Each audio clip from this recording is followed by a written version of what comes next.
হয়ে গেছে। ইমানদার মুসলমানের হালাত যখন এমন, আর আমার সন্তানরা অকাতরে বাবার কষ্টের মেহনতের উপার্জিত টাকা এইভাবে রাতকে রাত দিনকে দিন অনাদরে শেষ করে দিচ্ছে।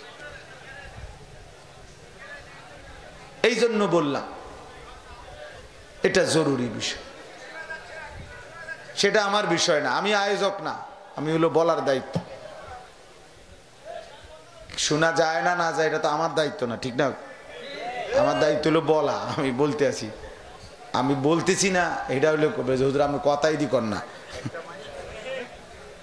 তাইলে না আমার অপরাধ হইল। আওয়াজ শোনা যায় বা না যায় এটা ইন্তেজাম ওয়ালাদের ফিকির করব। আচ্ছা চলেন, তাইলে আমার বলার উদ্দেশ্য, যে শুনতেছেন শুনে, তাইলে আমার বলার উদ্দেশ্য হলো আল ইস্তেমা, মনোযোগ।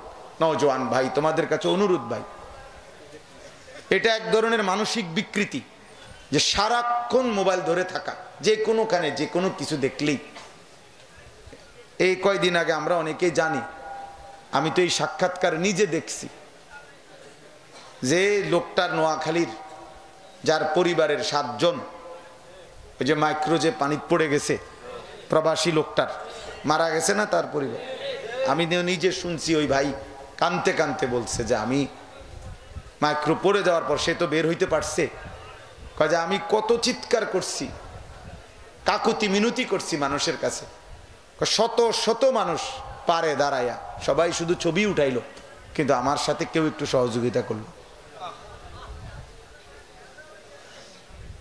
সবাই ছবি উঠাইল। আমি একদিন দেখছি গৌরীপুর স্টেশনে একটা বাস পুড়ে যাচ্ছে, পুরাটা জ্বলে যাচ্ছে, কমপক্ষে 200-500 মানুষ সবাই ছবি উঠাইতেছে। এই ছাড়া কারো বিবেকে দিমাগে অন্য কোনো ফিকির নেই। এটা মানবতা বলে? এটা বুঝি কথা হইল?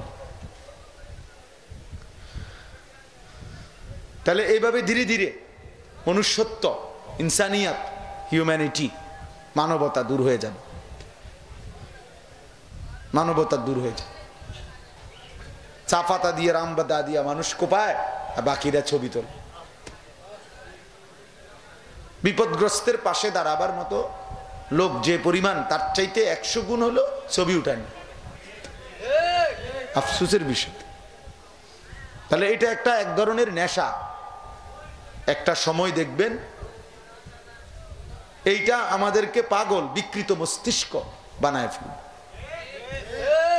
আপনারা যারা ছেলেরা তোমরাও খবর নিও ভাই, মোবাইলের এই যেমন আলট্রাসোনোগ্রাফির রুমে ইসি আরে আলট্রার রুম যেখানে এক্সরে করায়, ওই রুমে রুগীরে ছাড়া স্বাভাবিক কেউ ঢুকতে দেয় না কেন?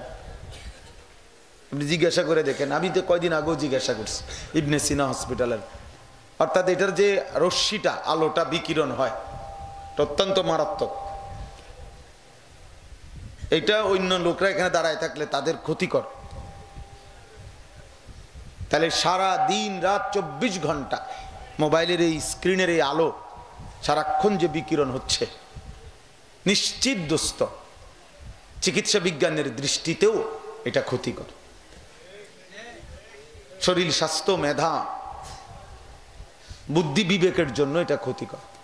অসংখ্য ছেলে বর্তমানে এই মোবাইল প্রতিবন্ধী। মোবাইল প্রতিবন্ধী মানে কি? শুধু মোবাইল ছাড়া অন্যভাবে তাকে যদি এটার থেকে 1 ঘন্টা, 1 মিনিট, 1 ঘন্টা আলাদা করা হয় তো সে ছটফট করে, একরকম মনে হয় যেন সে মারা যাবে। তাহলে এটা মানসিক সমস্যা না? এটা প্রতিবন্ধী না? এক মাদ্রাসার ওস্তাদ আমারে বলছেন, মোহতামিম সাহেব, কয় যে হুজুর ছাত্রর কাছে মোবাইল পাইছি, মাদ্রাসার ছাত্র, তারে যখন মোবাইলটা রাইখা দিছে জমা অফিসে, সে বিকালবেলা মোহতামিম সাহেবের কাছে এসে বলতেছে, হুজুর আমি দরকার হলে এই মাদ্রাসায় আর পড়বো না, আমার মোবাইলটা দিয়ে দিতে হইব। হ্যাঁ হ্যাঁ, হাসির বিষয় না। আরে দোস্ত, এটা মজাকের বিষয় না, এটা তার সাঁদের দেশের গল্প না, এটা ভাবার বিষয়। গত 4-5 দিন আগে আমার একজন মোহতামিম আলেম কসম আল্লাহর, উনি বলছেন 7 বছরের বাচ্চা ছেলে, মাদ্রাসার ছাত্র ওনার, বাড়ির থেকে 1 সপ্তাহ বাড়ির থেকে আসছে তার বাবার সাথে। বলতেছে হুজুর বাবা সহ আসছে, যে বাবার হাতের বড় মোবাইলটা আপনার, এটা ওই ছেলের হাতে। মাদ্রাসাও যখন আসছে পড়ছে তখনও ছেলের হাতেই মোবাইল। আর ওই বাবা ওই মাদ্রাসার দফতরে গিয়া, অফিসে গিয়া মাদ্রাসা বাচ্চার পড়ালেখার বা বেতন আদি সহ কোনো কথাবার্তা বলতেছে, আর বাচ্চা এটা হাতে নিয়ে তার রোমে ঢুকছে। ঢুকে ঠিক তার সমবয়সী বাচ্চা, 7 বছর মাত্র বয়স। কসম আল্লাহর, ওই হুজুর বলতেছে আরেক ছেলে গিয়া হুজুরে জানাইছে, যে হুজুর দেখা জানাইছে এই ছেলে ওই ছেলেরে উলঙ্গ ছবি, নেকেট ছবি কোথায় দেখায় মোবাইলে, তার বাবার মোবাইল থেকে খুলে দেখাইতেছে, একেবারে বিবস্ত্র ছবি।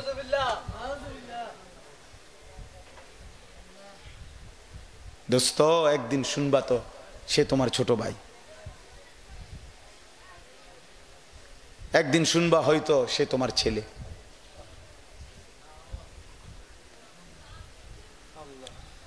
তখন বুঝবা অসভ্যতা আর মুসিবত কাকে বলে।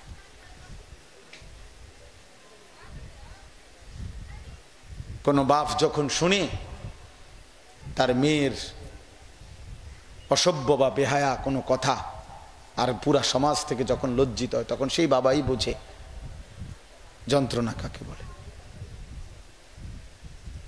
কোনো বাপ যখন দেখে তার ছেলে কোনো মেয়ে নিয়ে ভাগ্যা গেছে, অথবা কোনো মেয়ের সাথে অপকর্মে ধরা খাইছে, তখন সেই বাবাই বোঝে তার কলিজার মধ্যে কি ব্যথা হয়। এখন তুমি বুঝবা কেমনে এটা? কোরআনুল কারীমের মধ্যে স্পষ্ট আয়াত আছে, সূরা নূরের মধ্যে। আমি ওই আয়াত থেকে এক অংশ থেকে আমি পড়ছি।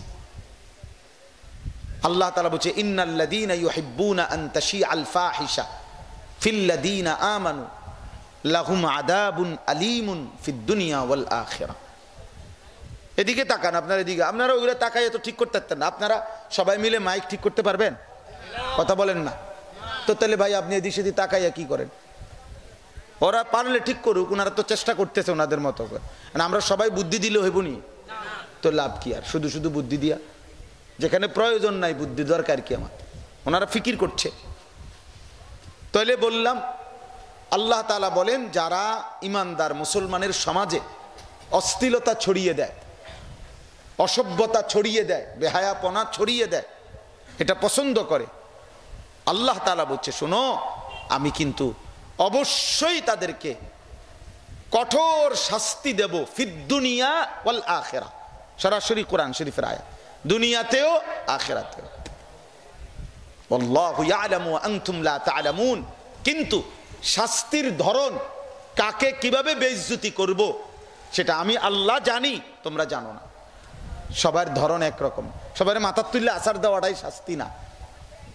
যে বাবার উঁচা মাথাটা ছোট হয়ে গেছে, এটা কি শাস্তি না?